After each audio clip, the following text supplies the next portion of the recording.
The letter and the arrival. Boon Delaney stood at the edge of the dusty road, his boots planted firmly in the red dirt of the Montana Territory. His hands, scarred and calloused from years of breaking horses and fencing barbed wire, fidgeted with the brim of his hat. It wasn't like him to be nervous.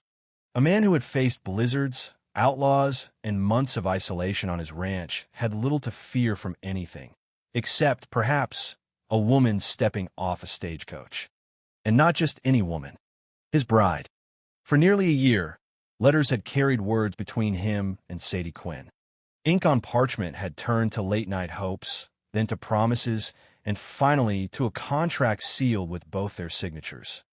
He had pictured her 1,000 times over, gentle hands, warm eyes, maybe a soft laugh that would echo through the lonely rooms of his ranch house. The ranch was everything to him. Cattle stretched across rolling pastures. The barn was sturdy, the corral mended, and the big oak table in his kitchen longed for more than the scrape of a single man's plate. Sadie Quinn was supposed to be the answer to all that silence. The stagecoach appeared at last, its wheels grinding against the rutted path, horses snorting clouds into the cold morning air. A swirl of dust rose behind it, catching the sun like golden smoke. Boone tugged his hat lower, his heart thudding. When the coach lurched to a stop, the driver swung down and opened the door. Boone took one step forward, then froze. Two women stepped out. Not one bride. Two. And not just two women, two identical women. Boone's jaw slackened. They were mirrors of each other. Auburn hair pulled back beneath modest bonnets, gray traveling dresses, small hands clutching identical satchels. Even their eyes, hazel, bright and curious, snared him with the same spark. The first one looked at him and smiled nervously.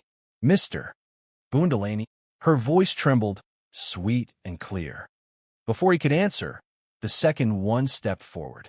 "Mr. Delaney," she said firmly, "I'm Sadie Quinn, your bride."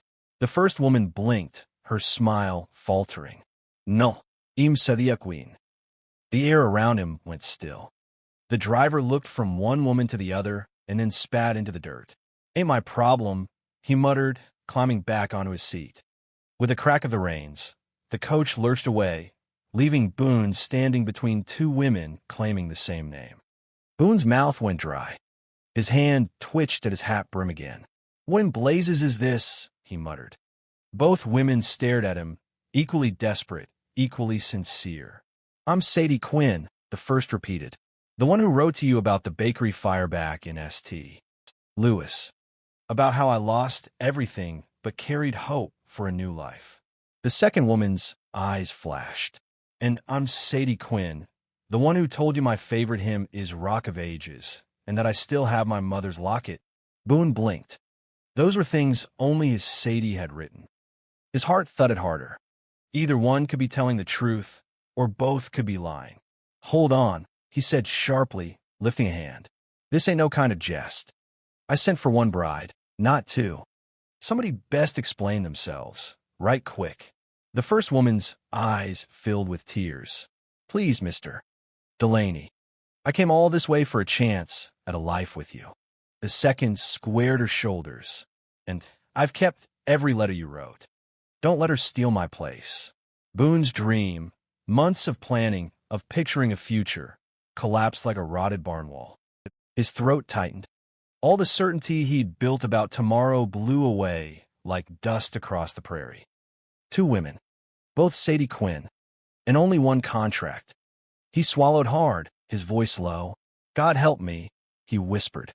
"What in the hell have I gotten myself into?" "All right, let's pick up right where we left off.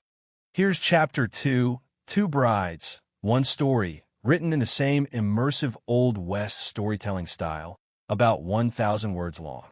Two brides, one story. Boon Delaney had weathered droughts, broken horses mean enough to kill a man, and winters that froze cattle solid where they stood. But nothing had ever rattled him quite like this, standing in the main street of Willow Creek with two women, each claiming to be Sadie Quinn. The townsfolk, curious as prairie dogs, had started drifting from porches and storefronts.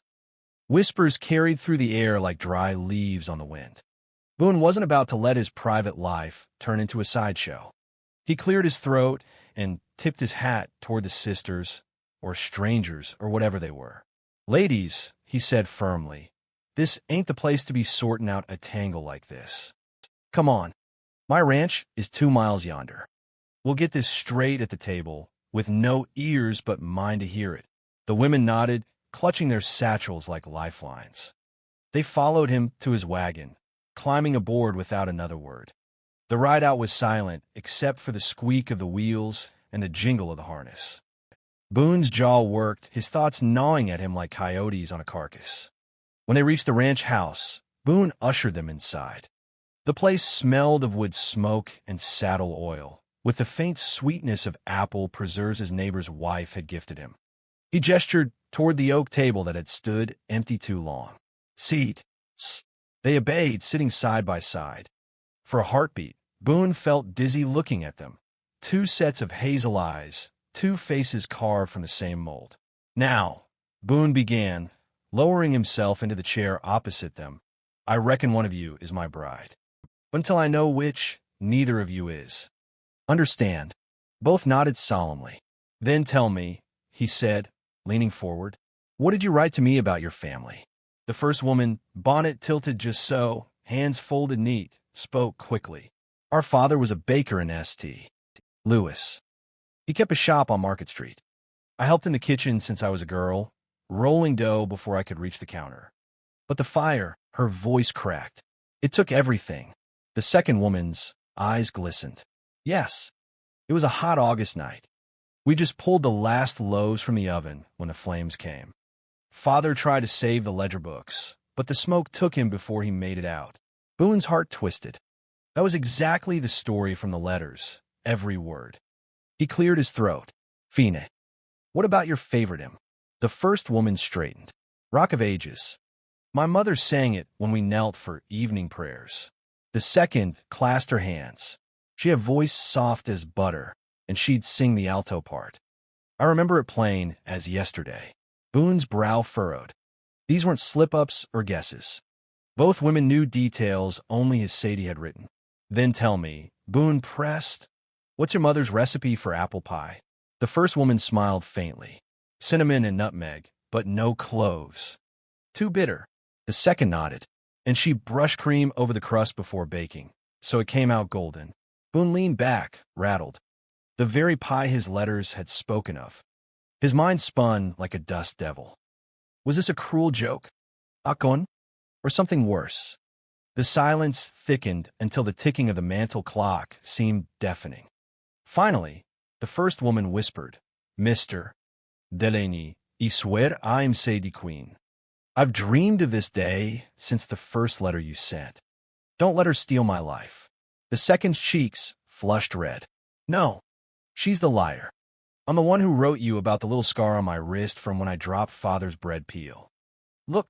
She shoved back her sleeve, revealing a faint white line. The first woman gasped. "You know I have the same scar. Because we both—" She stopped short, biting her lip. Boone's eyes narrowed. "Because you both what?" The room held its breath. The second woman looked at the floor, her voice breaking. "Because we both live that life. Because she's my sister." The confession fell like a hammer.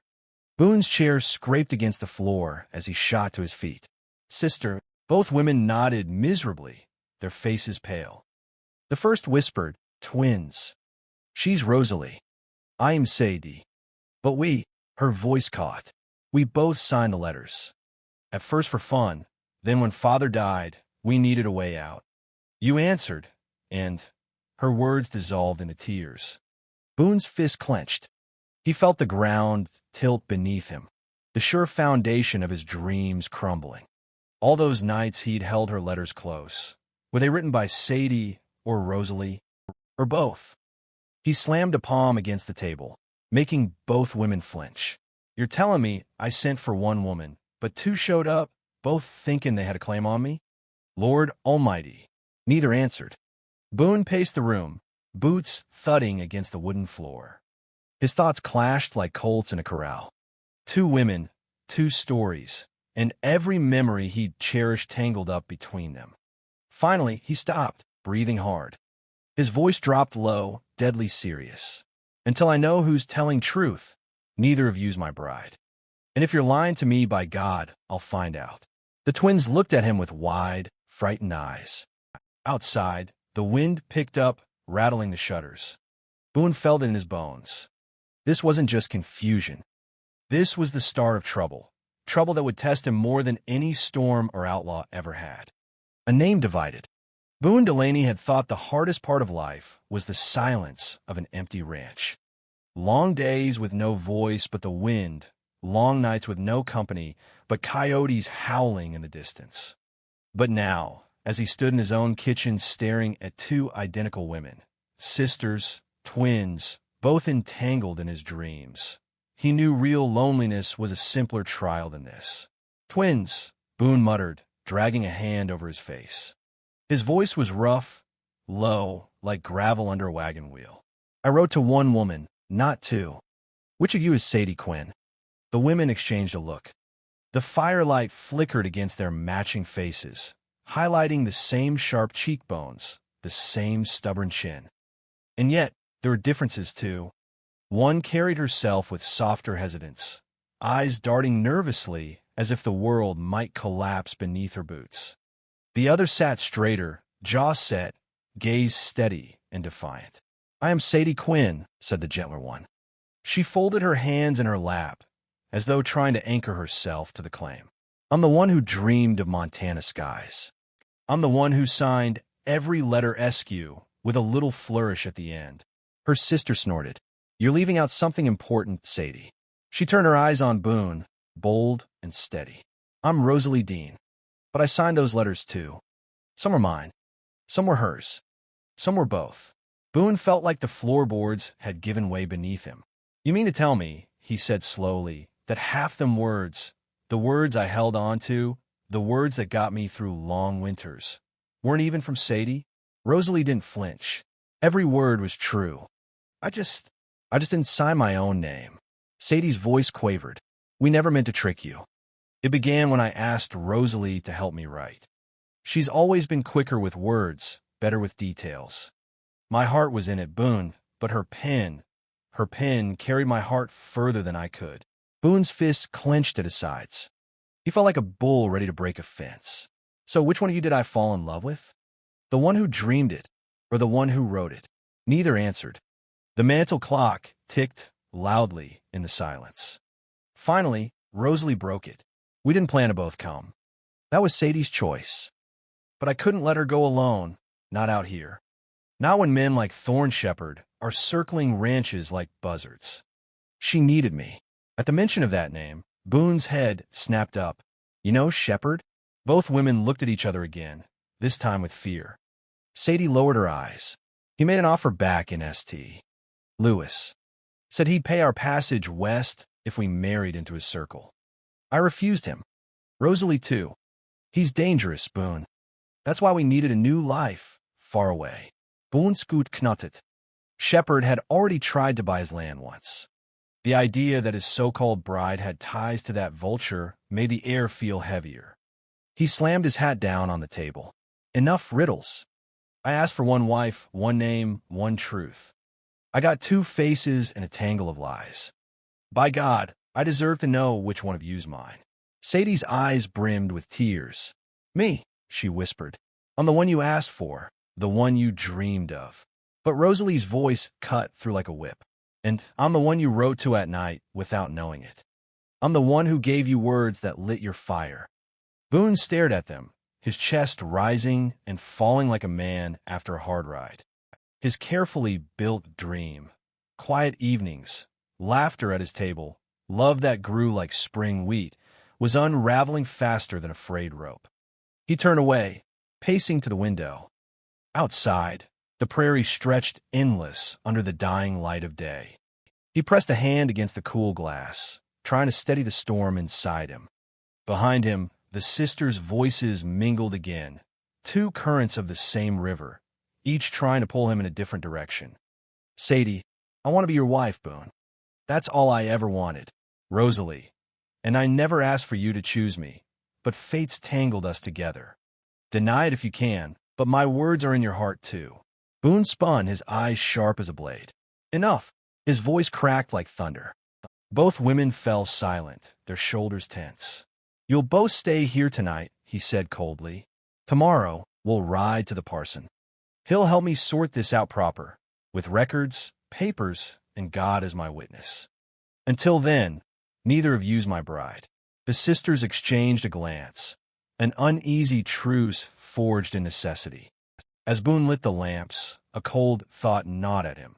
If Sadie and Rosalie were both tied to him by letters and by lies, then whichever one he chose, he'd always wonder if he'd married the wrong twin. And somewhere out on the horizon, Thorne Shepard's name lingered like a storm cloud, waiting to break. Boon Delaney had thought he'd ordered a bride. Instead, he'd brought home a riddle, one that might cost him more than his heart. The shadow of Shepard. The next morning broke clear, the sun spilling gold over the Montana plains. The air was crisp, scented faintly of sage and the smoke from Boone's chimney. But the peace of dawn didn't reach his heart. Inside the ranch house, the two sisters lingered over a quiet breakfast, their identical faces a reminder of the storm that had crashed into Boone's life. He sat across the room, boots planted, arms crossed, watching them with a mix of suspicion and longing he couldn't shake. He'd barely slept, pacing his floorboards through the night, listening for every creak, every whisper exchanged between them. His dreams had been simple once: a bride, a family, and a land he worked with his own calloused hands. Now the dream was a knot he couldn't untangle. But worse than that was the name still burning in his mind: Thorne Shepard. At first light, Boone saddled his horse. "Stay inside," he told the sisters, his voice clipped. "I'm riding to town for the parson's council. Don't open that door for no one but me." Sadie clutched her shawl tighter. "Boone, not a word," he snapped, then softened when her eyes filled with tears. "This ain't against you, Sadie. Or you, Rosalie. But trouble's sniffing close, and I won't have it catching you off guard." He rode out hard, the hooves of his gelding drumming a warning into the earth. By the time he reached town, the streets were stirring, shop doors creaking open, wagons rattling past, the blacksmith's hammer striking iron. And there, standing bold as brass in front of the saloon, was the man Boone had hoped not to see. Thorne Shepard, tall, lean, dressed in a dark coat that didn't match the warmth of the day. His hat shadowed his eyes, but even from a distance, Boone saw the smile that wasn't a smile at all, just a wolf baring teeth. "Delaney," Shepard drawled as Boone swung down from his horse. "Word travels fast. Seems you've had company arrive on that wagon of yours." Boone's stomach tightened. "Not sure that's any of your concern." Shepard stepped closer, the spurs on his boots ringing with each measured stride. "Everything out here is my concern. Land, water, people, even brides." His smile widened. "Especially brides." Boone's fists curled, but he kept them low. "What do you want, Shepard?" "A fair trade, same as always." Shepard's voice was smooth as polished oak, but there was a rot beneath it. "I offered those girls safe passage west. They declined. And now," he tilted his head, "now I hear they landed under your roof." Boone said nothing. "That's a dangerous arrangement," Shepard went on, circling him like a man circling a card table. "Two identical beauties, both of them tied to you by letters and promises. Folks might start asking which one belongs and which one don't. Chaos like that tears a rancher's name apart." Boone stepped forward, chest to chest, his shadow falling across Shepard's boots. "If you came here for gossip, you'll leave disappointed." Shepard chuckled low. "I didn't come for gossip, Delaney. I came for claim. One of those sisters, Sadie, Rosalie, whichever name you fancy, owes me. A debt signed in inkback in St. Louis. Passage west ain't free." Boone's jaw tightened. "I'll pay whatever sum you think you're owed. But the women stay out of it." Shepard's smile vanished. His eyes, pale as winter ice, locked on Boone's. "You think you can buy me off like a store clerk?" "No, Delaney. I don't want your coin. I want what was promised. One of those sisters. The silence that followed was sharp as a knife. Boone's hand hovered near his belt, not on his Colt, but close enough Shepard's men, lounging near the saloon doors, shifted uneasily. 3 of them, watching, waiting for a signal. "You'll not take them," Boone said flatly. Shepard leaned in, his breath hot with whiskey and arrogance. "Then pray, rancher, pray you can guard 2 women who are the same face, when you don't even know which one's yours." With that, Shepard tipped his hat, turned on his heel, and strode back into the saloon. His men followed, but not before one of them spat in the dirt at Boone's boots. Boone stood there, the weight of the confrontation settling on him like lead. He knew Shepard wasn't bluffing. That man didn't deal in words. He dealt in ownership, in control. If Shepard had set his sights on the Quinn sisters, then danger had already crossed Boone's fence. By the time Boone rode back to the ranch, dusk was settling. The sky burned red, as if the heavens themselves knew blood might soon be spilled. Inside the cabin, the sisters waited. Sadie rushed forward when he entered. "You've been gone too long. We feared." Boone cut her off with a hand. "Shepard knows you're here. He's laid claim. Says one of you owes him." Rosalie's face drained of color. "It's true," she admitted. "He did pay our passage, on paper at least. But Sadie never signed." "I did." She looked at her sister, guilt flooding her eyes. "I thought I could protect her, Boone. I thought I could shoulder it." Sadie clutched her arm. "Rosalie, why didn't you tell me?" Boone paced, the floor groaning under his boots. "So, it's you he's after." He stopped, pointing a hard finger at Rosalie. "But hear me now, I don't give a damn about Shepard's claims. You're both under my roof, and I'll not hand over a soul to that vulture." Sadie's lips trembled. "But Boone, you can't fight Shepard. He's got men, guns, money." Boone's voice thundered. "I've got land. I've got grit. And I've got God watching. That'll be enough." But even as he spoke, he felt the weight pressing heavier. Shepard wasn't just circling his ranch. He was circling Boone's very heart, twisting love, duty, and loyalty into a trap. As the fire crackled low that night, Boone sat at the table, staring at the sisters, 2 women bound to him by chance and by fate, and a predator lurking in the shadows ready to tear it all apart. And Boon Delaney knew this was no longer a story about a bride. It was a battle for his ranch, his name, and the soul of the Old West itself. The choice of the heart. The wind rattled the shutters that night, a low mournful sound that carried across the plains like the cry of a lone wolf. Boon Delaney sat at his table, his shoulders hunched, the lamplight throwing deep lines across his weary face. Before him, the sisters sat side by side. To any stranger's eye, they were indistinguishable. The same flaxen hair, the same determined chin, the same fire smoldering in their gaze. Yet to Boone, the differences had begun to sharpen. Sadie's hands trembled as she smoothed her dress, the nervous habit of a woman who longed for peace. Rosalie, by contrast, sat with her back straight, hands folded neatly in her lap like a soldier awaiting judgment. 2 women. 1 choice, and the weight of Shepard's threat pressing down like a noose. Boone finally broke the silence. "You both need to hear plain truth. Shepard won't back down. He aims to claim one of you, maybe both, and he'll burn this ranch to the ground if it gets him what he wants." Sadie's eyes welled with tears. "Then we should leave. I won't see you ruined because of me, Boone." Rosalie's chin lifted. "And run where?" "Shepard's reach is long. He'd track us, same as a wolf tracks blood in snow." "No, Sadie. Running isn't the answer." Sadie turned to Boone, her voice breaking. "Then what is the answer? Tell me, Boone. Do you believe in me? Am I the woman you asked for?" Boone's heart twisted. He thought of the long winter nights, reading Sadie's letters by lamplight. Words filled with hope, kindness, a gentle humor that softened the sharp edges of his loneliness. He had pictured her face 1,000 times, built dreams around the sound of her imagined laughter. But now he knew many of those words had been Rosalie's. The fierce courage in the letters, the sharp wit, the raw honesty, those had come from the sisters sitting beside Sadie. Had he fallen for Sadie's heart or Rosalie's pen? I don't know anymore, he admitted, his voice low and rough. When I look at you both, I see two halves of the same woman. One soft, one strong. And damn me if I don't need both. The words landed heavy, and silence settled again. Rosalie leaned forward, her eyes catching his. Then make a choice, Boone. Not for Shepard. Not for papers or promises. For yourself.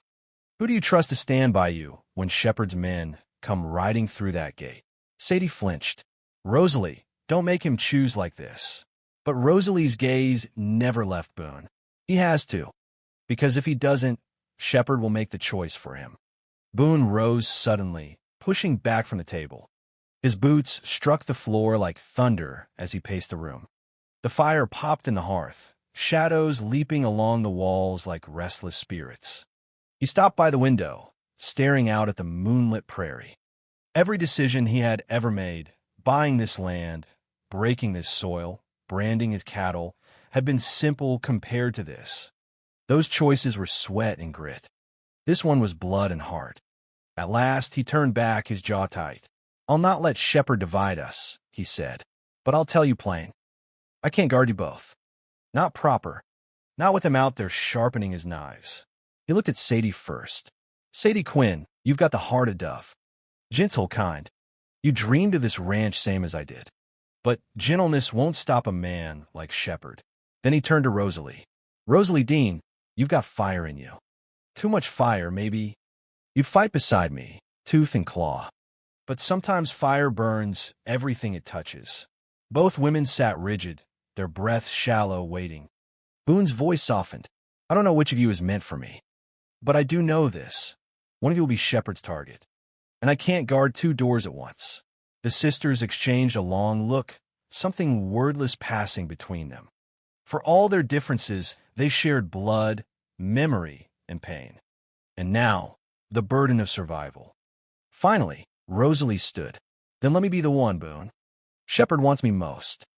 I signed the paper. I'll face him. Sadie gasped, clutching her sister's arm. No, Rosalie. You can't. Rosalie pulled free gently but firmly. It was my hand that brought him to us. My debt. My fight. Boone's chest tightened. He admired her courage, even as dread sank into his bones. You'd sacrifice yourself? Rosalie's eyes softened. Not sacrifice. Protect. Isn't that what family is?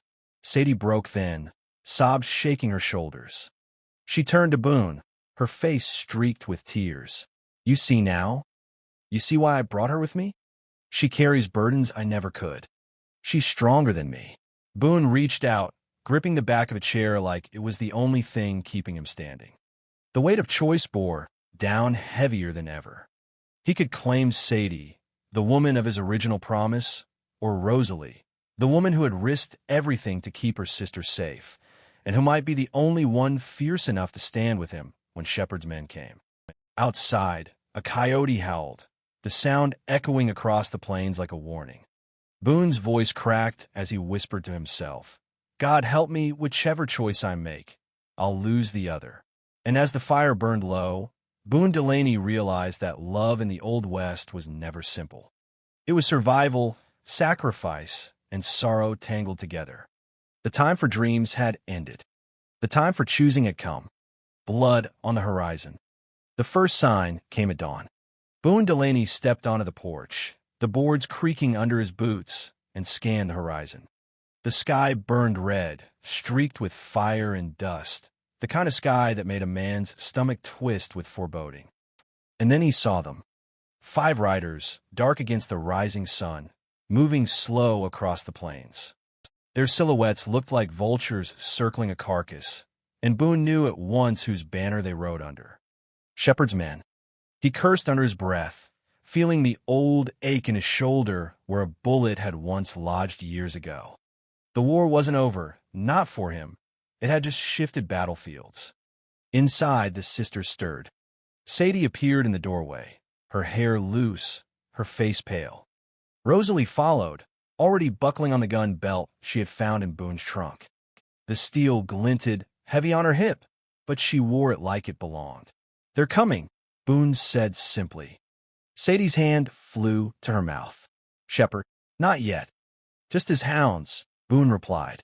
His eyes never left the horizon. But where the hounds go, the wolf follows.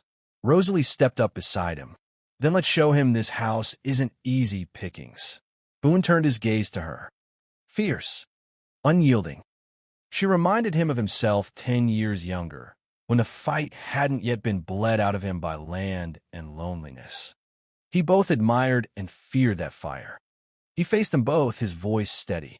Listen close. They'll test us today. They'll see if this ranch can be broken. If you don't follow my word, they'll tear us apart. Understood. Sadie nodded, though her hands shook. Rosalie simply said, understood. By mid-morning, the riders reached the fence line. Dust trailed behind them like smoke from a burning house. Boone had moved the sisters inside, posting Sadie near the back door with a rifle, though he prayed she'd never have to use it, and Rosalie near the front, where her sharp eyes and steady nerves could make a difference. Boone himself stood in the yard, shotgun across his arms, waiting. The leader of the riders was a tall, thin man with a scar cutting down his cheek like a jagged canyon.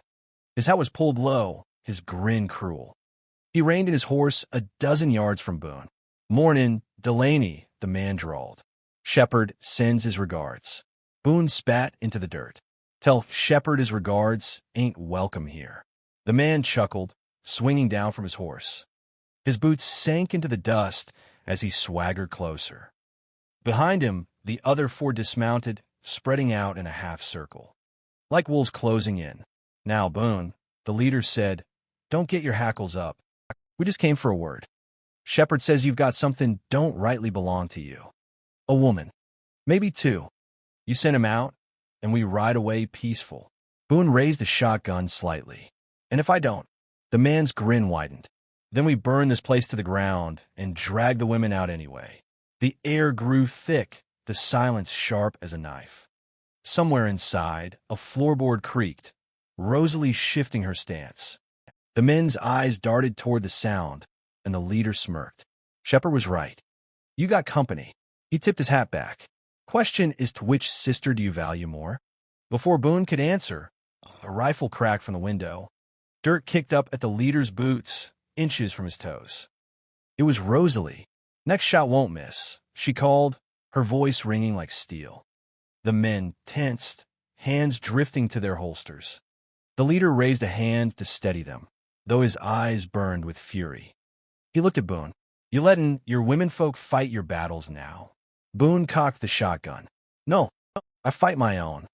But I reckon they've got as much stake here as I do. And if you want him, you'll have to crawl through hell to take him.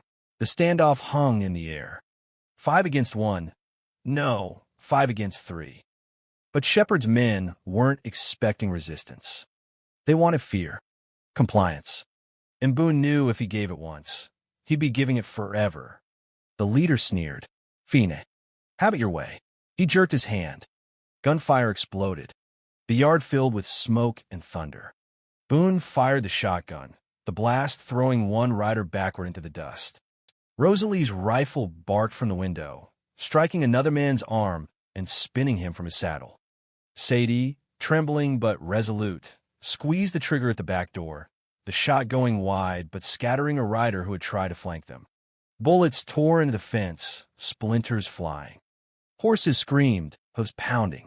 Boone dropped the shotgun and drew his revolver, returning fire with grim precision. When the smoke cleared, 2 men lay groaning in the dirt. One riderless horse bolted across the field, and the remaining pair scrambled back to their saddles. The leader, cursing, clutched a bleeding shoulder. This ain't over, Delaney, he shouted, rage twisting his scarred face. Shepherd will come himself, next time. He spat into the dust, mounted his horse, and the survivors rode hard, leaving a trail of blood and dust behind them. The ranch yard fell silent again, broken only by the harsh breathing of the living and the low moans of the wounded. Rosalie stepped out first, rifle still in hand, her eyes blazing with the adrenaline of battle. Sadie followed more slowly, pale as a sheet, the rifle clutched to her chest like a child's doll. Boone holstered his revolver and looked at them both. For a long moment, none of them spoke. The bond forged in fire was unspoken, yet undeniable. Finally, Boone said, his voice rough, "You both fought braver than most men I knew in the war." Sadie shook her head, tears slipping down her cheeks. "I was so scared. I thought we'd lose everything." Rosalie laid a hand on her sister's shoulder. "We didn't. Not today." Boone's gaze drifted back to the horizon, where the riders had vanished into the dust. His jaw clenched. "No, but they'll be back. And next time, Shepherd won't send his dogs. He'll come himself." The sun climbed higher, casting long shadows across the ranch. The ground still smelled of gunpowder and blood. Boon Delaney knew the fight for his home, and for his heart, had only just begun. On the horizon, blood still glowed in the sky. And war was coming. Shepherd at the gate. 3 days passed after the skirmish, each one heavier than the last. Boon Delaney worked the ranch by daylight, mending fences shredded by gunfire, burying the dead man under the cottonwood, and keeping watch on the horizon. At night, he sat in silence at the kitchen table while the sisters whispered by lamplight, their shadows long and restless against the wall. But the waiting was worse than the fight. Boone knew Shepherd wasn't the kind of man to lick his wounds and move on. He was the kind to come back harder, sharper, meaner. On the 4th day, the dust rose again. This time, not 5 riders. Not Shepherd scraps, but Shepherd himself. They saw him from the porch. A single rider at first, straight-backed, broad-shouldered, moving with the confidence of a man who owned every piece of ground his horse trod. Behind him trailed a dozen men, hardened and armed, their rifles glinting under the high sun. Sadie's breath caught. "It's him." Rosalie's jaw tightened. "About damn time." Boone said nothing. His hand tightened around the railing until the wood groaned. He had faced war generals and cattle rustlers, but Shepherd was something else. Shepherd was a storm wearing a man's skin. The riders drew up at the gate, a ragged wooden line that now felt more like a thin line between life and death. Shepherd dismounted with easy grace. He was dressed in black, from boots to coat, with only a silver buckle gleaming like a predator's tooth. His face was weathered but striking, his eyes sharp as a hawk's. "Delaney," Shepherd called, his voice smooth as oil poured on water. "You've made quite a stir." Boone stepped off the porch, meeting him halfway across the yard. "You brought it here, Shepherd." "I just sent it back." Shepherd smiled thinly. "My men tell me you've grown teeth." "I didn't expect that. I figured you for a farmer, not a fighter." Boone's jaw worked. A man's both when he's protecting what's his. Shepherd's eyes flicked past him to the porch where Sadie and Rosalie stood side by side. His smile widened, cruel now, and there's the heart of it. 2 women, both looking at you like you hung the moon, both claiming the same name. The sisters stiffened, but Shepherd chuckled. "Quite a predicament, Boone. Which one's the wife, and which one's the trespasser? Or," he tilted his head, "do you aim to keep both?" The words stung more than the sun. Boone's fist clenched at his sides. "That's between me and them. Not you." Shepherd's grin faded. His eyes sharpened, predator clear now. "See, that's where you're wrong. One of those women belongs to me. Promised by letter. Paid for in coin. She is mine. And I've come to collect." Sadie gasped, hand her chest. Rosalie stepped forward, fire blazing in her eyes. "You paid me, Shepherd. I wrote the letters. I signed the name. It was my bargain. If you're looking for your bride, it's me." Shepherd's gaze fixed on her, slow and deliberate. "Ah, the wild one. I suspected as much." He stepped closer, his voice dropping low, dangerous. "But you made one mistake, sweetheart. You don't break bargains with Shepherd. Not without blood." Boone moved between them, his hand hovering near his holster. "If it's blood you're after, Shepherd, you'll find mine comes before theirs." The yard went silent. Even the horses shifted nervously, sensing the storm about to break. Shepherd studied Boone for a long moment. Then he laughed, a low rumble that carried like thunder. "You've got steel, Delaney. I'll grant you that. But steel bends. Steel breaks." He turned, raising his hand. His men shifted, rifles coming into line. Sadie cried out, "No, please," but Rosalie's voice cut sharp across the yard. "Stop hiding behind your army, shepherd. You want a bride? Then take her with your own hand. Man to man. Or are you too much a coward?" The insult hung in the air like a lit fuse. Shepherd's head snapped toward her, his jaw tightening. For the first time, his composure cracked. Boone seized the moment. "She's right. This is between you and me. You want to claim one of them? You'll have to go through me first. Right here. Right now." Shepherd's eyes narrowed. Slowly, he removed his coat, folding it over the rail of the gate. He flexed his hands, the tendons like whipcord. So be it. The duel was no formal street draw at high noon. This was blood feud, raw and unchained. Boone's revolver was already loose at his side. Shepherd's hand twitched near his belt. The men around them shifted, eager, waiting for the first spark. Time slowed. Boone heard Sadie whisper his name, soft and breaking. Heard Rosalie's sharp intake of breath, braced for violence. The wind kicked up dust, blinding, burning the eyes. And then Shepherd moved. Fast, faster than Boone expected. His pistol cleared leather in a blur. Boone drew, fired, the blast ripped the silence apart. Shepherd staggered, but didn't fall, his bullet tearing across Boone's ribs like a branding iron. Pain seared him, but Boone held steady. Another shot. Shepherd reeled, dropped to one knee, his teeth bared in a snarl. "Finish it," Rosalie shouted from the porch. But Boone's hand trembled. He saw Sadie's face, pleading, tearful. "Don't," she whispered. "If you kill him, you'll lose yourself." Shepherd struggled, blood soaking his black coat, but his eyes burned with hate undimmed. "This isn't over," he rasped. His men surged forward, but Shepherd raised a hand, stopping them. Pride still clung to him, even as blood drained from his side. He holstered his pistol with a shaking hand and spat into the dirt. "You've won this day, Delaney. But the West is long, and I've got time." With effort, he climbed back on his horse. His men closed around him, and together they rode out, dust swallowing them until only the wind remained. Boone swayed on his feet, blood dripping down his side. Sadie rushed to him, catching his arm. Rosalie was right behind her, steadying his other side. For a moment, the three stood bound together. One man, two women, each holding a piece of his weight, each pulling him in a different direction. Boone looked from Sadie's tearful eyes to Rosalie's fierce gaze, and the truth struck him harder than Shepherd's bullet. The fight wasn't just at the gate. It was in his own heart. The horizon lay red again, dust and blood mingling with the setting sun. Shepherd would return.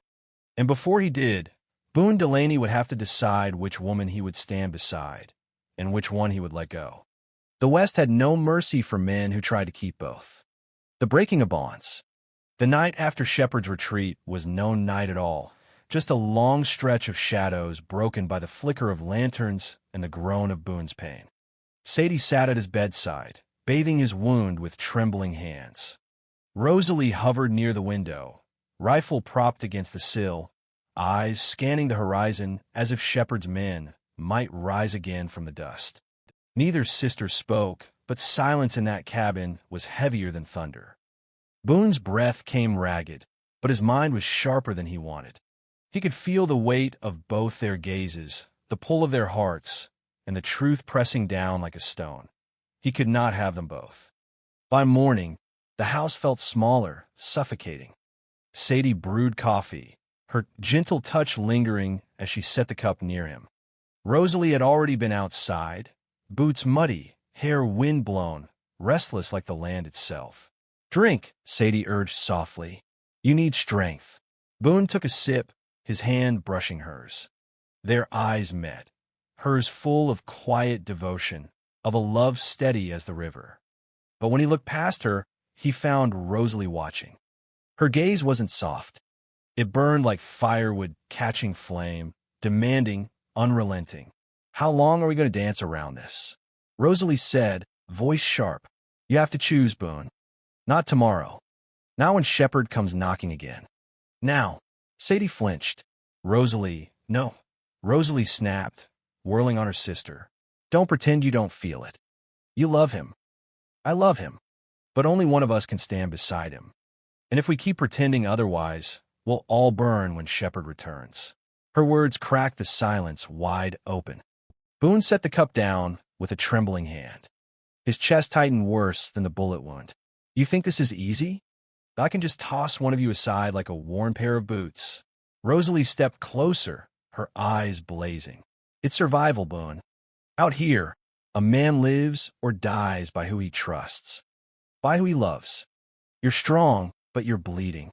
You can't stand against Shepard's storm while trying to hold two hearts in your hands. You'll drop them both. Sadie's voice trembled but held steady. Boone, I never asked for competition. I only asked for honesty. You wrote to me. We built a dream together, word by word. But if your heart leans elsewhere, I won't chain it. Her eyes glistened, but she lifted her chin. I would rather step aside than live as half a wife.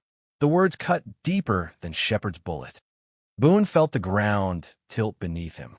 Two women, one fierce as wildfire, the other steady as sunrise, both offering him love, both demanding he choose. And in the distance, the horizon smoldered with the threat of Shepard's return. The day stretched on, tense as a drawn bow. Boone limped outside, needing air, needing the sky. The sisters followed, unwilling to let the decision happen in silence. At the fence line, Boone leaned against the post, his voice raw. When I was a boy, my pa told me a man doesn't get many chances to choose the path of his life. Most of the time, the land chooses for him. The war chose for me. The cattle chose for me. But now he swallowed hard. Now it's me who has to choose. Sadie's hands twisted in her skirts. Then choose, Boone. For your sake, and ours. Rosalie crossed her arms, fire in her stance. And don't you dare pity either of us. Pity kills quicker than bullets. Boone closed his eyes. He remembered Sadie's letters, soft words, dreams of hearth and home, of fresh bread and laughter echoing in quiet rooms. She was peace. She was the life he thought he'd lost in war. He remembered Rosalie's touch, wild, defiant, alive. She had fire enough to face down Shepard with nothing but her will. She was survival, the edge of the blade he needed to stay standing. Peace or fire, heart or steel. But the West wasn't a land for men who try to have both. When he opened his eyes, the decision burned clear in him, though it scorched his soul to say it. Sadie, he said, voice low but steady, your love is the kind that heals. You're everything a man dreams of when he's tired of fighting. But I can't dream anymore. Not now. The West doesn't give me that mercy. Sadie's lip trembled, but she didn't cry. She only nodded once, slowly, like a woman watching her house burn and refusing to scream. Boone turned to Rosalie. Her eyes widened, a mixture of triumph and sorrow. You, he said, you're the fire I need, the fight I need. If I'm to stand against Shepard, it has to be with someone who won't break when the blood comes. Someone who can carry the weight of this land with me. Rosalie's throat bobbed as she swallowed. For the first time, her fire faltered, replaced by something softer. Boone, but the choice was made. Sadie stepped back, her hands folding before her. Her voice was steady, though her heart was breaking. Then it settled. I'll pack my things. Boone reached for her, but she pulled away. Don't, she whispered. A clean cut heals faster than a jagged one. And with that, she turned toward the cabin, her figure small against the vast sky, leaving Rosalie and Boone in the heavy silence of choice. That night, the ranch was quieter than ever. Rosalie sat close to Boone by the fire, but his eyes strayed off into the empty chair where Sadie had always sat. Outside, coyotes howled, and on the horizon, faint as a whisper, a rider's torch flickered in the dark. Shepard wasn't done, and now Boone would face him, with Rosalie at his side and the ghost of Sadie forever in his heart. The bonds were broken, but the war was just beginning. Fire and ash. The sky bled red at dawn, streaked with smoke long before the fire touched the earth.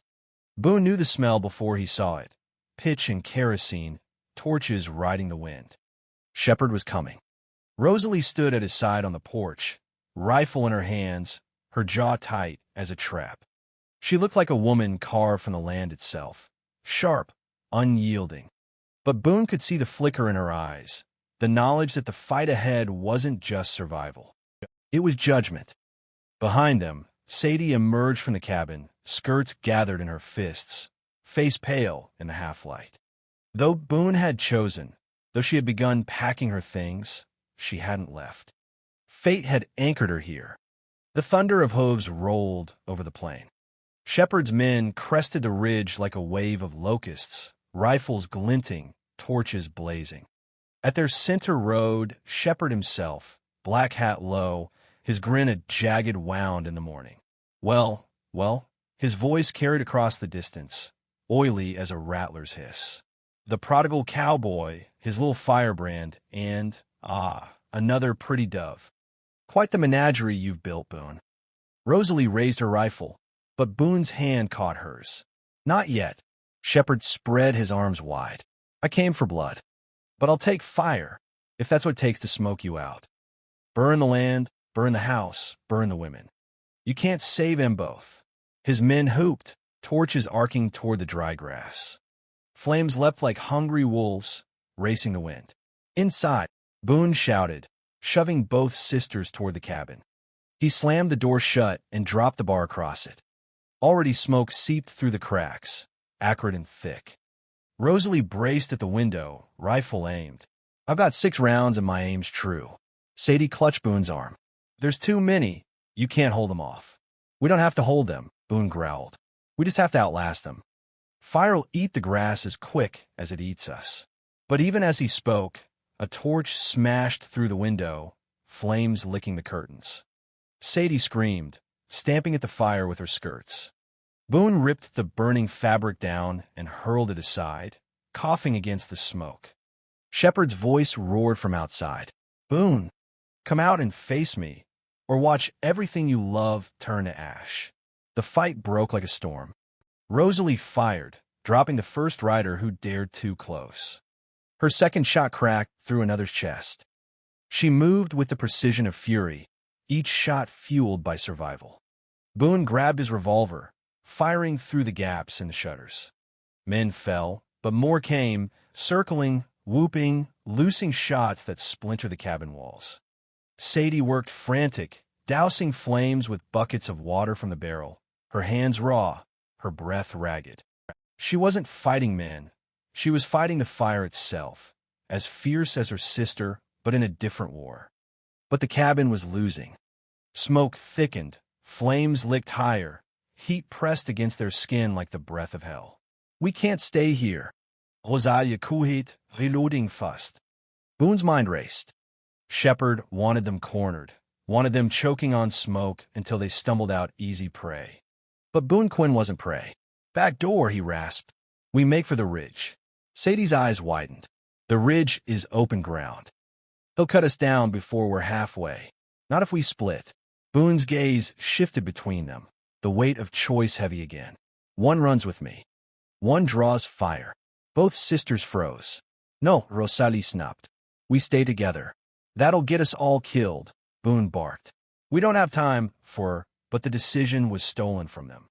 A flaming beam cracked, crashing down, separating Sadie from Boone and Rosalie. Smoke swallowed her as she cried out.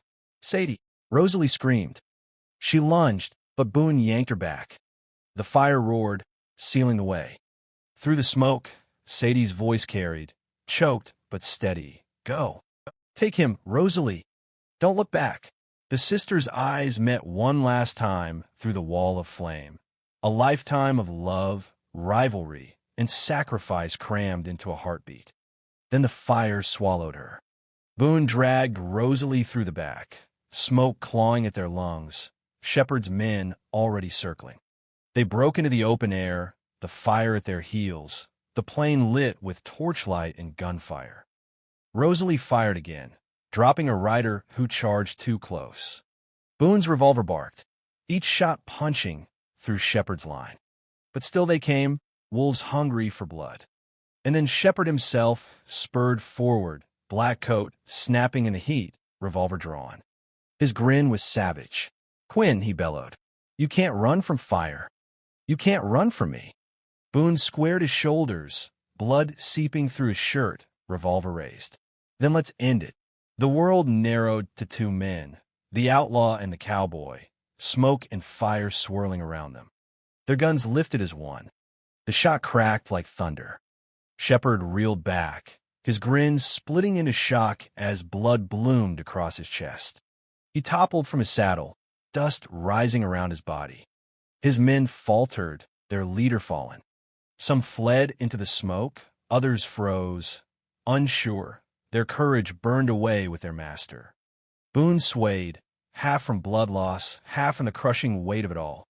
Rosalie caught his arm, eyes wide, fierce, and broken all at once.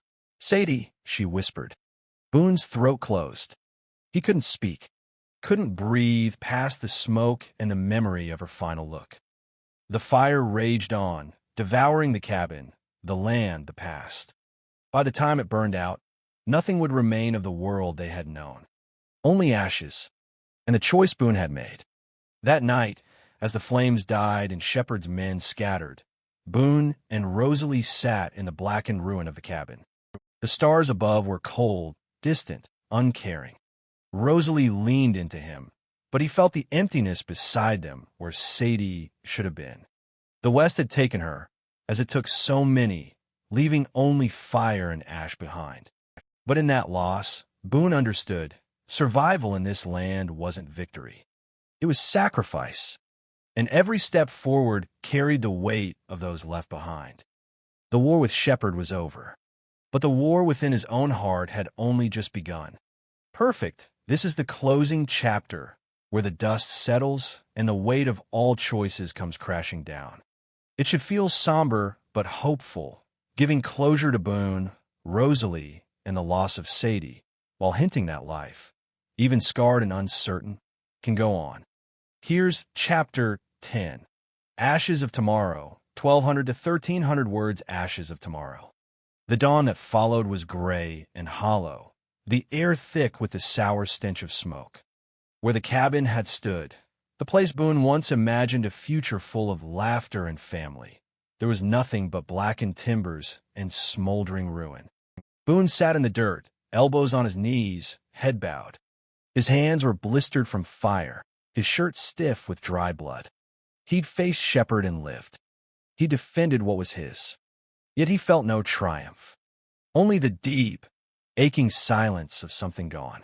Rosalie moved among the wreckage, her skirts torn, her hair loose and streaked with soot. She picked through the ashes with bare hands, searching for anything to hold on to. A buckle, a scorched recipe book, a scrap of fabric, pieces of Sadie. At last she sank down beside him, clutching a charred locket. The chain was broken, but inside the tiny case, the portrait was still intact.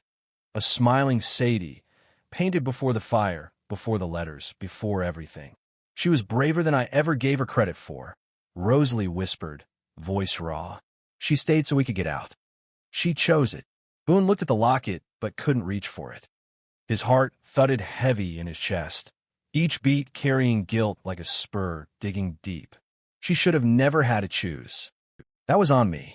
Rosalie shook her head fiercely. No, Boone. That was on Shepard. On this land. On the fire that's been burning since long before we came here. Silence stretched. The prairie wind moved through the ruins, carrying away the last threads of smoke. By mid-morning, the surviving townsfolk began to arrive, men and women drawn by the plume of smoke, faces etched with pity and curiosity. They saw the body of Shepard sprawled cold in the dirt, his gang scattered to the wind. For the first time in years, the valley was free of a shadow. Delaney did it, someone whispered. He's gone. But Boone felt no hero's crown, only a hollow space where Sadie's voice should have been. The preacher offered words. Neighbors offered hands. A few lingered, eyes sharp, wondering if the cowboy and the surviving sister would wed now, build anew on the ashes. The West was merciless, but it always expected life to grow back, as stubborn as cactus in dry soil. Rosalie stood beside him, silent, the locket clenched tight. That evening, when the last of the crowd had gone, Boone and Rosalie walked to the ridge. From there they could see the wide valley stretching golden in the dying light, smoke curling like a ghost at their backs. Rosalie spoke first. "We can leave. Go east. Start again where Shepard's shadow never reached." Boone shook his head slowly. "And what then?" "We'd carry her with us. Every mile." Rosalie's eyes shimmered with tears she didn't shed. "We'll carry her no matter where we go." He turned to her then, really looking at her, at the soot on her skin, the firelight in her eyes, the strength that had carried them both through when all else crumbled. "You saved me," he said, voice rough. "You saved me first," she answered. For a long time, neither spoke. The horizon burned orange, the kind of sunset that made the prairie look endless, eternal. Later, by the glow of a small campfire, the only fire they dared keep now, Boone pulled his saddlebag close. He drew out a bundle of Sadie's letters, edges curled from heat, ink faded but still legible. He read one aloud, his voice unsteady. "Boone, I reckon you think me plain, but I promise I can bake a pie that'll mend any tired heart. And if you don't mind the smell of flour, I'll be the best company you've ever had." He stopped, throat tight. Rosalie reached across the fire, her hand warm over his. "She gave us more than she ever knew." Boone closed the letter gently, setting it back in the bundle. He looked at the fire, then at her. "Rosalie, I don't know what tomorrow looks like. I don't even know if I deserve a tomorrow after all this." Rosalie's hand didn't leave his. "Then let's not think of tomorrows. Let's just think of today. One step, one sunrise at a time." The prairie was quiet that night, the kind of quiet that felt like the earth itself was holding its breath. For the first time since Shepard's arrival, no shadow loomed on the horizon. Boone leaned back, eyes on the stars. The guilt would stay, the grief would gnaw, but beneath it, something fragile stirred. Not joy, not yet, but the faintest spark of hope. Sadie was gone, her laughter silenced, her place at the table forever empty. But her sacrifice had carved a space for something to grow. And maybe, just maybe, Boone and Rosalie could learn to live in that space. Together. At dawn, they packed what little they had and saddled Boone's horse. The ruins smoldered behind them, but they didn't look back. The trail stretched ahead, open and uncertain, dust rising beneath the hooves. The West never promised happy endings. Only survival. Only the chance to keep moving forward. And so Boon Delaney and Rosalie Dean rode on, carrying ashes in their hearts, but with their eyes set on tomorrow.